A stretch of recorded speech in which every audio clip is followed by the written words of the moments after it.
नमस्कार दोस्तों, एक बार पुनः आपका धारिका केयर इंस्टीट्यूट की ऑनलाइन क्लासेस में स्वागत है। मैं मनोज भालोटिया आपके लिए राजस्थान पुलिस, ग्राम सेवक, पटवारी और दिल्ली पुलिस से संबंधित कुछ मैथ और रीजनिंग के महत्वपूर्ण प्रश्न लेके आया हूँ। स्टार्ट करते हैं आज की क्लास। और आज की क्लास में मैं पूर्व एग्जाम, रेलवे, एसएससी के एग्जाम में आए हुए प्रश्नों का संकलन किया गया है। बिल्कुल स्टार्ट करते हैं। देखिए, पहला प्रश्न हमारे लिए, बिल्कुल सभी को नमस्कार, आप सभी का स्वागत है धारिका केयर इंस्टीट्यूट की ऑनलाइन क्लासेस। देखिए, पहला प्रश्न ये था, यदि किसी सांकेतिक भाषा में यदि किसी सांकेतिक भाषा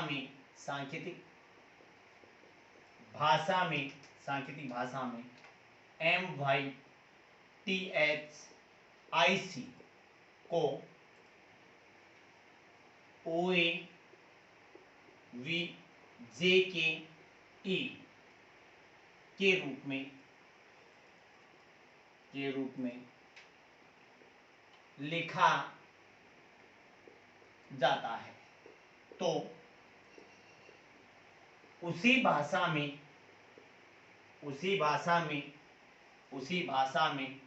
FOG को कैसे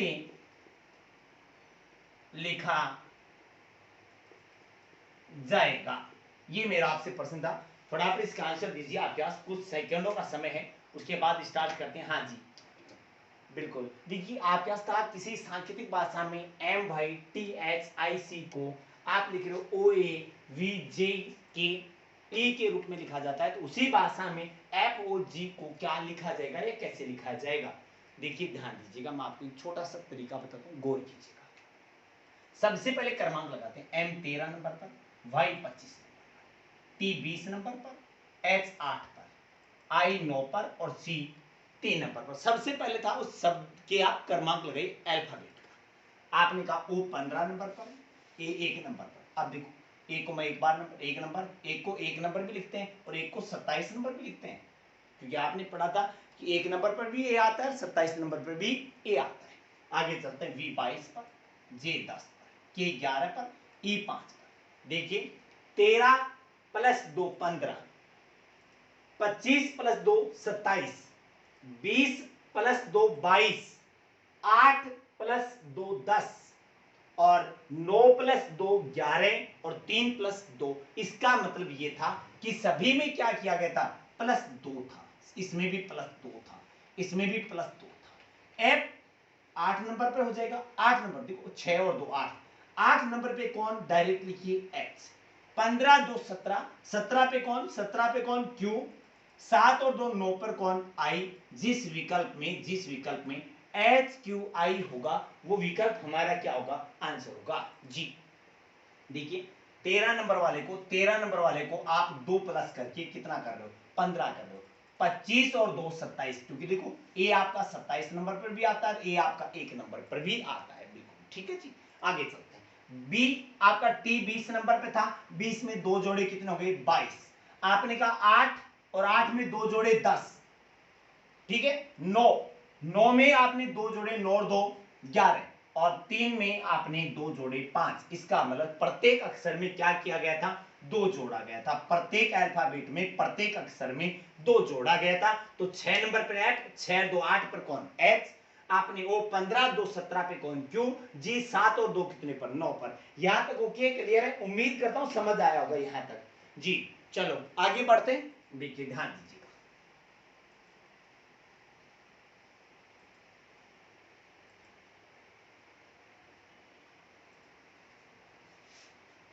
चलो बिल्कुल आगे नेक्स्ट अगले प्रश्न की ओर बढ़ते हैं। बिल्कुल हाँ जी। देखो, एक प्रश्न था आपके पास, एक छोटा सा प्रश्न था आपके पास।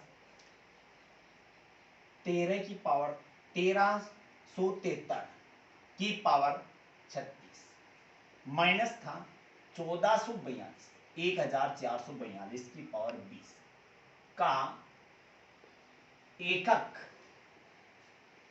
अंक है। आपको इसका एकक अंक बताना था। ये मेरा आपसे प्रश्न था कि इसका एकक अंक आप बताइए। बिल्कुल एक छोटा सा प्रश्न था आप लोगों के लिए, बिल्कुल एक छोटा सा प्रश्न था मेरा कि आप इसके ऊपर आप 1373 की पावर 36 माइनस 1442 की पावर 20 का एकक अंक बताइए, का इकाई अंक एकक अंक आपको बताना था। ये आपका प्रश्न था। देखिए ध्यान दीजिएगा, मैंने आपको एक बात बताई थी, बिल्कुल हाँ, आपके पास कुछ समय सेकंड है, आप इसको हल कीजिए, बिल्कुल उसके बाद आप चेक कीजिए कि आप उस समयावधि में आंसर दे पाते हैं या नहीं दे पाते हैं।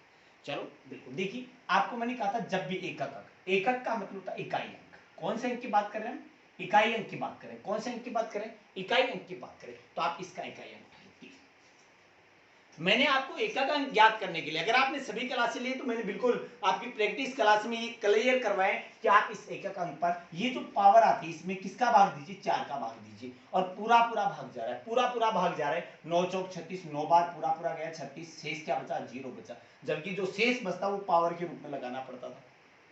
उसके लिए मैंने कहा था एक पर आप कितनी पावर लगाओ, का इकाई अंक, का इकाई अंक क्या होगा, हमेशा 1 होगा, इकाई अंक क्या होगा, हमेशा 1 होगा। 5 पर आप कितनी पावर लगाओ, उसका इकाई अंक हमेशा क्या होगा, 5 होगा।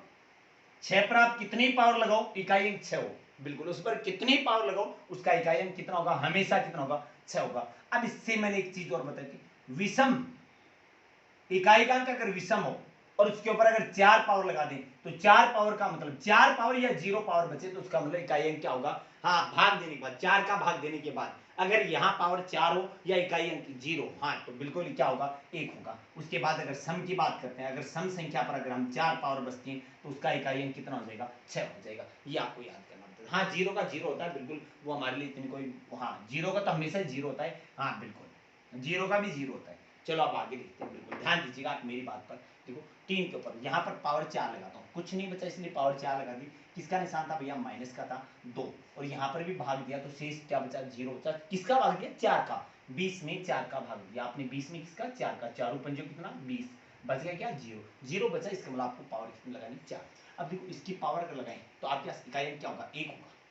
देखो 3 गुणा 3 गुणा 3 गुणा 3, 3 क्या 9, 9 3 27, 7 7 3 कितना 21, इकाई अंक कौन होगा, 1 होगा। 2 की पावर तो यहाँ पर हो जाएगा 2 गुणा 2 गुणा 2 गुणा 2 गुणा 2, 2 दूनी 4, 4 दूनी 8, और 8 दूनी 16, इकाई अंक कौन होगा, 6 होगा। अब देखिए क्या एक में से आप 6 घटा सकते हो, क्या एक में से 6 घटा सकते हो, नहीं घटा सकते, तो हमें क्या करना पड़ेगा, इसकी असल उधार लेनी पड़ेगी। इसकी क्या करनी पड़ेगी, एक असल उधार लेंगे अगले अंक से। तो यहाँ कितना हो जाएगा 11, और 11 में से 6 गए, तो 11 में से जब 6 गए तो हमारे पास शेष क्या बचा, 5 बचा। तो हमारा जो एकक अंक इकाई अंक होगा वो कितना होगा, 5 होगा। यहाँ तक ओके, उम्मीद करता हूं यहां तक समझ आया होगा, यहां तक समझ में आएगा, कुछ भी नहीं करना है। इसका इकाई अंक 1 आया, इसका इकाई अंक 6 आया, आपको 1 में से 6 घटाना, 1 में से 6 नहीं घटता है तो आप असल उधार लोगे, क्योंकि हमें ये पता है कि एकक अंक में कभी माइनस का तो आने का सवाल ही पैदा नहीं होता है।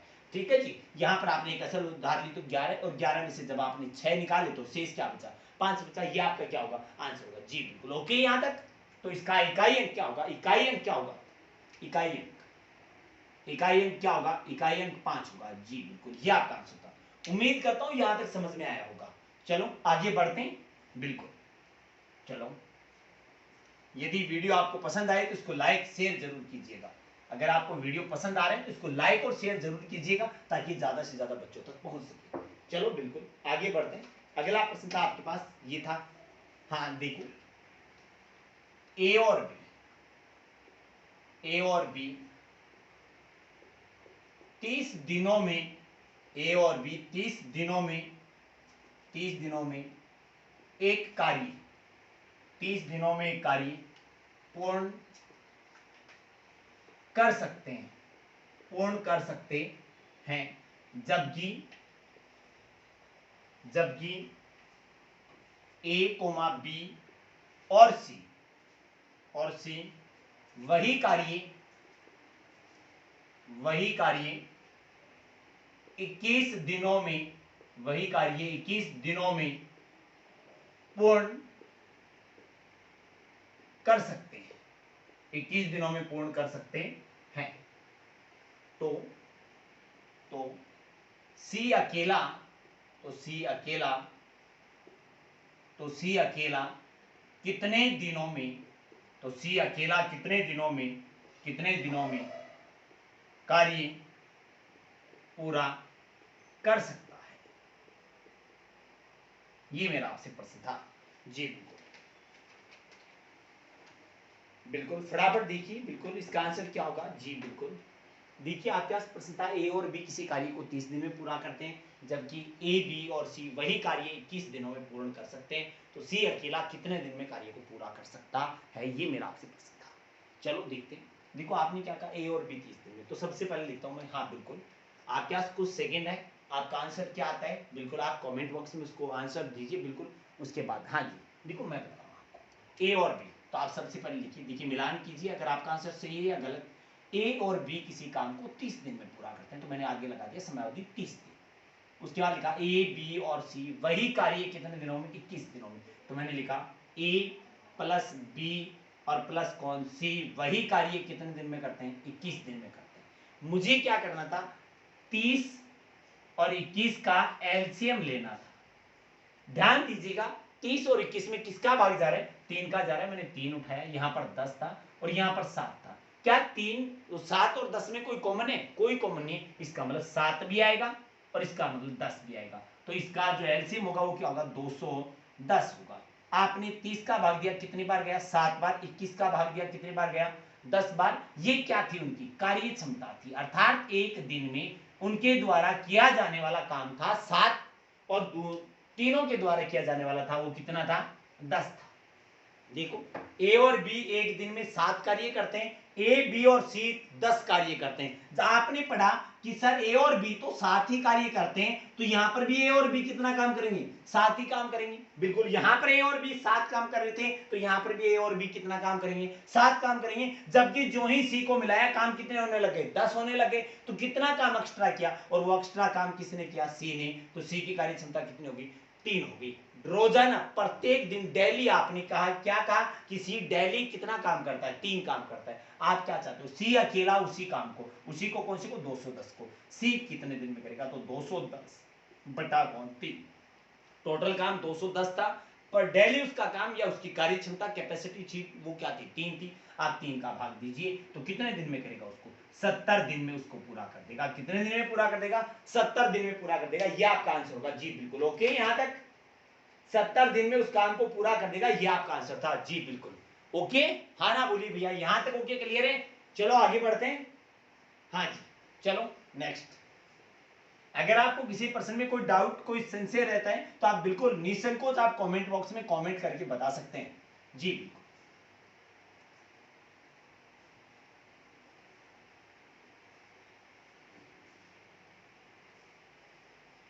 चलो बिल्कुल भाई आगे बढ़ते हैं। बिल्कुल देखिए आपके पास एक छोटा सा प्रश्न था, एक छोटा सा प्रश्न था कि चतुर्भुज के भुज के सभी चतुर्भुज के आंतरिक सभी आंतरिक कोणों का सभी आंतरिक कोणों का योग कितना होता है। बहुत इजी प्रश्न था, कितना होता है, ये मेरा आपसे प्रश्न था, कितना होता है। ये बहुत इजी था, लेकिन इसके साथ मैं आपको 2-3 चीजें और बता दूंगा। बिल्कुल ये सभी को पता है, बिल्कुल ये आप क्या, हाँ लोको पायलट के एग्जाम में आया हुआ है कि चतुर्भुज के सभी आंतरिक कोणों का योग कितना होता है, तो सभी को पता है कि चतुर्भुज के तो सभी कोणों का योग कितना योग होता है, आंतरिक कोणों का योग कितना होता है, 360 डिग्री होता है। लेकिन यहाँ पर चतुर्भुज दिया था, वहां पर अगर मान लो पंचभुज होता, षष्ठभुज होता, सप्तभुज होता, अष्टभुज होता, मतलब 8 भुजाओं वाला, 9 भुजाओं वाला, 10 भुजाओं वाला, दसम भुज होता, तो आप क्या करते, देखो कुछ नहीं करना था, आप यहाँ पर देखिए बुझाएं बुझाएं लिखिए, ठीक है, और आप उसके अंतः कोणों का योग, अंतः कोणों का योग अंतः कोणों का योग। अगर आप त्रिभुज की बात करो, त्रिभुज में भुजाएं कितनी होती हैं, 3 होती हैं। आप सभी को पता है कि त्रिभुज के तीनों कोणों का योग कितना होता है, 180 डिग्री होता है। आपने गुणा किया, आपने कहा सर चतुर्भुज के सभी कोणों का आंतरिक कोणों का योग कितना होता है, 360। ये तो लगभग सभी को पता है कि त्रिभुज के सभी अंतः कोणों का योग कितना होता है, 180 डिग्री होता है। चतुर्भुज के चारों कोणों का योग कितना होता है, 360 डिग्री होता है। अब एक काम कीजिए, आपको कुछ भी नहीं करना, अगर आपको इन 2 का पता है तो आगे मैं बता रहा हूं, देखो ध्यान दीजिएगा। आप यहाँ पर 5 रखिए और यहाँ पर आप 18, 18 दूनी 36, 18 3 54, 540, मतलब 180 का पहाड़ा बोलते जाइए, आपका आंसर आता जाएगा। 6 वाले का कितना हो जाएगा, तो 18 दूनी 36, 18 3 54, 18 चौके 72। बिल्कुल, अब बात आती है सर फॉर्मूला क्या होता है, तो देखो आपने क्या किया था, 180 से मल्टीप्लाई किया, किसको मल्टीप्लाई कर रहे हो, ये 3 था लेकिन आपने तो एक ही बार गुना किया, तो आपका फॉर्मूला बन जाएगा, भुजाओं को n द्वारा व्यक्त करते हैं तो ये बन जाएगा n-2 इंटू कौन 180। बिल्कुल आपको लंबा चौड़ा याद करना कुछ भी नहीं है, मैंने 180 से मल्टीप्लाई किया, 180 180 180 180, ये पाड़ा जो चल रहा था वो किसका चल रहा था, 180 का चल रहा था, इसका मतलब 180 गुना हो रहा है, किससे गुना हो रहा है भैया, तो यहां पर देखिए आपने कितना कम किया 180 को आपने किससे गुना किया, 1 से गुना किया, आपने किससे गुना किया 180 को, यहां पर गुना था, यहां पर 1 था, यहां पर गुना था 1, यहां पर गुना था 2, 180, यहां पर 3 था, यहां पर कौन था 4 था, आपने क्या किया 3 में से 1 लाना है, 3 से 1 लाना है, 3 से कहां पहुंचना था 1 पर पहुंचना था, कितना कम किया भैया 2 कम किया, 4 से 2 पर पहुंचना था, कितना कम किया 2 कम किया, 5 से 3 पर आए तो कितना कम किया 2 कम किया, 6 से, हाँ बिल्कुल, तो याद रखना आपको ज्यादा कुछ नहीं करना है, 180 में से आपको क्या करना है 180 को गुना करना था, क्या करना था n-2 मतलब जितनी भुजाएं उनसे 2 कम करके आपको गुना करना था, तो ये हो जाएगा 3 भुजाओं वाला का 180, 4 भुजाओं वाला का 360, 5 वाले का 540, 6 वाले का 720, आगे बढ़ते जाइए आप, जो जो आप आगे बढ़ोगे ये हो जाएगा आपका 7 भुजाओं वाला, उसके बाद आ जाएगा 8 भुजाओं वाला, उसके बाद आ जाएगा 9 भुजाओं वाला, उसके बाद आ जाएगा 10 भुजाओं वाला, मैं देख रहा हूँ 18 दूनी 36, 18 सी 54, 18 चौक 72, 18 पंजो 90, 18 छिकी 108, 18 7 126, 18 7 126,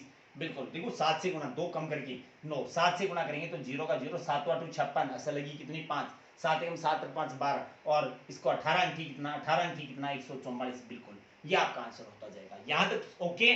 देखो ये चतुर्भुज था, मैं यहां पर ये प्रश्न मैंने इसलिए उठाया क्योंकि मुझे पता था कि सभी को आता है कि चतुर्भुज के चारों कोणों का योग कितने डिग्री होता है, बिल्कुल। एक बात और, ये अंतर कौन थे, और अगर आपके पास कोई भी आकृति है, अगर आप उस आकृति की बात करो चाहे वो त्रिभुज हो चाहे चतुर्भुज हो, अगर ये पूछ लिया जाए 22 कोणों का योग कितना होगा, 22 कोणों का योग कितना होगा, तो 22 कोणों का योग हमेशा कितना होता है 360 होता है, हमेशा कितना होता है 360 होता है, चाहे वो आकृति आपकी त्रिभुज हो चाहे चतुर्भुज हो चाहे पंचभुज हो चाहे षष्ठभुज हो चाहे सप्तभुज हो, कोई सी भी आकृति हो उसका बिल्कुल हाँ जी ओके। चलो आगे बढ़ते हैं नेक्स्ट, यहां तक ओके सभी बता रहे हैं सर, यहां तक ओके क्लियर है, चलो भाई आगे बढ़ते हैं नेक्स्ट, देखो बिल्कुल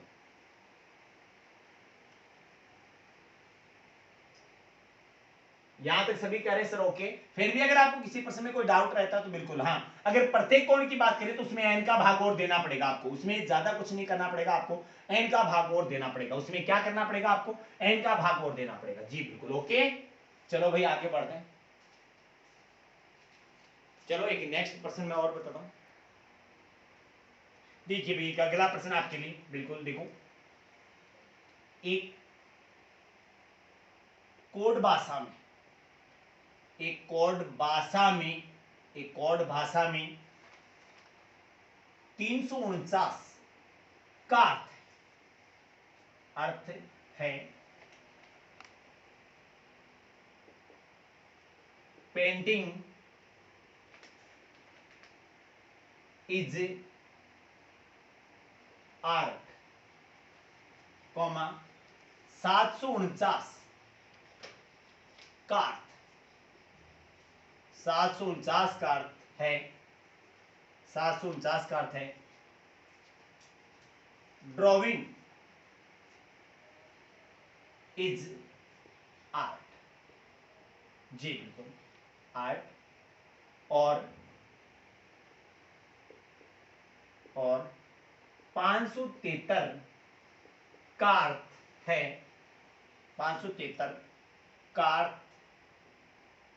का अर्थ है पेंटिंग एंड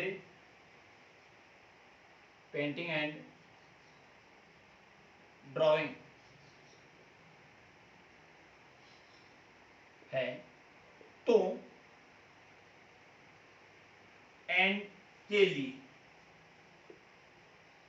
एंड के लिए कोड बताइए, तो एंड किस कोड के द्वारा लिखा गया, एंड के लिए कोड बताइए, ये मेरा आपसे प्रश्न था, जी बिल्कुल देखिए बिल्कुल हाँ जी, आपके पास कुछ सेकंडों का समय, आप इस प्रश्न को हल कीजिए, बिल्कुल आंसर क्या होगा, देखो एक कोड भाषा में 349 का अर्थ है पेंटिंग इज आर्ट, 749 का अर्थ है ड्राइंग इज आर्ट, एंड आपका 573 का अर्थ है पेंटिंग एंड ड्राइंग है तो एंड के लिए कौन सा कोड है। अब देखो मैंने इस प्रश्न में आपको एक चीज बताई थी, आप किसका कोड याद करना चाहते हैं, एंड का कोड याद करना चाहते हैं। आप ध्यान दीजिए, क्या पेंटिंग इज आर्ट में आपका एंड है, नहीं है। क्या ड्राइंग इज आर्ट में आपका एंड है, नहीं है। तो इसमें था, तो ये एंड था। आपके पास एंड किसी और लाइन में नहीं था, तो आप पेंटिंग देखिए, पेंटिंग कौन से में था, तो देखिए पेंटिंग इसमें था। यानी आपको 573 में देखो 3 इसमें था, 3 इसमें था, इसका मतलब ये आपका पेंटिंग के लिए क्या था, 3 कोड था। उसके बाद था आपका ड्राइंग इज आर्ट, तो आप ध्यान दीजिए यहां पर आपके पास कौन था, 7 था, और यहां पर भी 7 था। तो ये ड्राइंग किसके द्वारा लिखा गया, 7 के द्वारा, तो बच गया कौन आपका 5। एंड के लिए आप कौन सा कोड यूज करोगे, एंड के लिए कौन सा कोड यूज करोगे, 5। याद रखना, आपको जिस शब्द का कोड याद करना है, जिस शब्द का एंड का, वो कौन सी लाइन में, आपने देखा इस नीचे वाली लाइन में था, एंड आपका इसमें भी नहीं था, इसमें भी नहीं था, इसका मतलब ऐसा कोई अक्षर तो है नहीं जिसको हम मिलान करें। तो यहां पर आपको पेंटिंग को निकालना पड़ेगा, ड्राइंग को निकालना पड़ेगा, बचेगा कौन, एंड बचेगा। पेंटिंग और ड्राइंग को निकाल दोगे तो आपके पास कौन बचेगा, आगे एंड बचेगा। तो मैंने यहां पर देखा ये 3 इसमें था, ये 3 इसमें था, इसका मतलब पेंटिंग इसमें था, पेंटिंग इसमें था, तो पेंटिंग का कोड क्या हो गया, 3 हो गया। उसके बाद आपने क्या कहा, यहां पर 7 था, यहां पर भी क्या था, 7 था, तो ड्राइंग इसमें था, ड्राइंग इसमें था, तो इसका मतलब ड्राइंग किसके लिए, 7 के लिए। बच गया कौन, एंड किसके लिए, 5 के लिए। तो आपका आंसर कौन होगा, एंड किसके द्वारा लिखा जाएगा, 5 के द्वारा लिखा जाएगा। ये मेरा आपसे आंसर था। बिल्कुल, यहां तक ओके, क्लियर है, हाँ ना बोलिए भैया, ठीक है जी। आपको फिर भी किसी प्रश्न में आपको अगर कोई संशय रहता है, कोई डाउट रहता है, तो बिल्कुल आप निसंकोच कमेंट बॉक्स में कमेंट करके बता सकते हैं, सर ये वाला प्रश्न मुझे नहीं आया। चलो आगे बढ़ते हैं जी, बिल्कुल ध्यान दीजिएगा, बिल्कुल हाँ, अपनी तैयारी को बरकरार रखिए, क्योंकि जल्दी राजस्थान पुलिस ग्राम सेवक की भी भर्ती आने वाली है। बिल्कुल हाँ, दिल्ली पुलिस की आ ही चुकी है नोटिफिकेशन, तो जी बिल्कुल। चलो भाई, अगला प्रश्न देखो, बहुत छोटा सा प्रश्न था आप लोगों से, और बहुत इजी वे में पूछा गया था। क्या था, 1 मील लगभग, अप्रोक्सीमेट, लगभग 1 मील लगभग किलोमीटर के बराबर, के बराबर है। ये मेरा आपसे प्रश्न था। विकल्प था 1.2, 1.4, 1.6 और 0.8, कौन सा होगा। बिल्कुल ये याद करने की बात थी। और अगर आप में से किसी का भाई बंधु अगर रीट लेवल फर्स्ट दे रहा है, तो वहां पर ये चीज उनके लिए बहुत जरूरी है, क्योंकि वहां पर मापन इकाइयां दे रखी हैं, तो उनके लिए तो बहुत महत्वपूर्ण था। ये रेलवे के एग्जाम में, हाँ आरआरबी के एग्जाम में आया हुआ एक प्रश्न है। बिल्कुल आपको इसका आंसर देना था, क्या होगा देखो मैं बता दूं आपको। इसका 1 मील में लगभग, 1 मील में लगभग 1.6 किलोमीटर के बराबर होता है। 1 मील लगभग 1.6 किलोमीटर के बराबर होता है। 1 मील किसके बराबर होता है, 1.6 किलोमीटर के बराबर होता है। ये आपकी मापक इकाई थी, आप लोगों से पूछा गया था। बिल्कुल आरआरबी रेलवे के एग्जाम में ये आपसे प्रश्न पूछा गया था। बिल्कुल, और ये याद रखना रीट लेवल फेस्ट के लिए बहुत ही महत्वपूर्ण है, क्योंकि वहां पर मापन इकाइयां दे रखी हैं। बिल्कुल, चलो आगे बढ़ते हैं जी।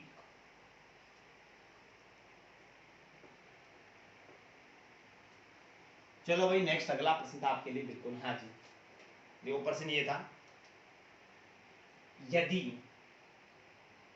यदि प्लस गुणा का प्रतिनिधित्व प्रतिनिधित्व करता है, कोमा माइनस प्लस का प्रतिनिधित्व करता है, गुणा भाग का प्रतिनिधित्व करता है, कोमा भाग माइनस का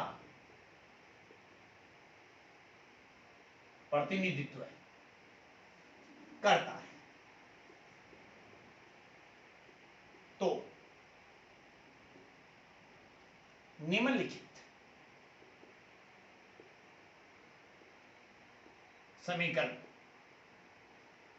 का मान बताइए, मान या मूल्य बताइए, दोनों में से कोई सा भी हो सकता है, मान भी हो सकता है, मूल्य भी हो सकता है। बिल्कुल आपको बताना था इसका मान या मूल्य क्या होगा। जी बिल्कुल, देखिए आपको बताया गया था कि प्लस का जो निशान है वो गुणा का प्रतिनिधित्व करता है, माइनस वाला प्लस का करता है, और गुणा किसका, भाग का करता है, और भाग माइनस का प्रतिनिधित्व करता है। तो आपको इस समीकरण का मान बताना था। मैं समीकरण लिख रहा हूं आपके पास, एक समीकरण थी छोटी सी, बिल्कुल समीकरण ये थी 6 भाग 8 गुणा 2 माइनस 4।